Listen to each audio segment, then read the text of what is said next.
ಇನ್ನು ಅಷ್ಟಮದಲ್ಲಿರುವಂತಹ ಶನಿ ಯಾವಾಗಲೂ ಸಹ ತಂದೆ ಜೊತೆಯಲ್ಲಿ ಅಷ್ಟಮದಲ್ಲಿರುವಂಥ ಶನಿಗ್ರಹ ಯಾರು ಅಂತಂದರೆ ಅದು ಸಿಂಹರಾಶಿಯವರಿಗೆ ತಂದೆ ಜೊತೆಯಲ್ಲಿ ಯಾವಾಗಲೂ ಕಿರಿಕಿರಿ ಆಗುತ್ತೆ.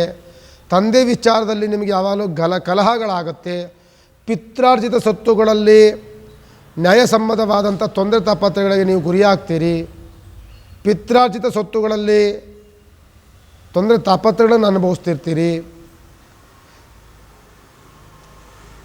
ಈ ಸಿಂಹರಾಶಿಯವರು ಕುಟುಂಬದಲ್ಲಿ ಕಲಹಗಳನ್ನು, ತಂದೆ ಜೊತೆಯಲ್ಲಿ ಕಲಹಗಳನ್ನು, ತಂದೆ ತಾಯಿ ಜೊತೆಗಳಲ್ಲಿ ತೊಂದರೆ ತಾಪತ್ರಗಳನ್ನು, ದಾಯಾದಿಗಳಲ್ಲಿ ತೊಂದರೆ ತಾಪತ್ರಗಳನ್ನು ಅನುಭವಿಸ್ತಾ ಇರ್ತೀರಿ. ಸ್ವಲ್ಪ ಯಾಮಾರಿದ್ರೆ ಕೋರ್ಟು ಕಚೇರಿಗಳಿಗೆ ಹೋಗಿ ಅಲ್ಲಿ ಸಮಸ್ಯೆಗಳನ್ನು ಅನುಭವಿಸ್ತೀರಿ. ಸಣ್ಣ ಪುಟ್ಟ ವಿಚಾರಗಳಿಗೆ ಕುಟುಂಬದಲ್ಲಿ ನಾನಾ ರೀತಿ ಕಲಹಗಳನ್ನು ಮಾಡಿಕೊಂಡು ಕುಟುಂಬದಲ್ಲಿ ದೊಡ್ಡ ಮಟ್ಟದ ನಷ್ಟವನ್ನು ಅನುಭವಿಸುವಂಥ ವಾತಾವರಣಗಳಿಗೆ ಹೋಗ್ತೀರಿ. ಸಿಂಹರಾಶಿಯವರು ಅದರ ಬಗ್ಗೆ ಜಾಗ್ರತೆಯನ್ನು ವಹಿಸಿ. ನಿಮಗೆ ವ್ಯವಹಾರಗಳು ಚೆನ್ನಾಗಿದೆ,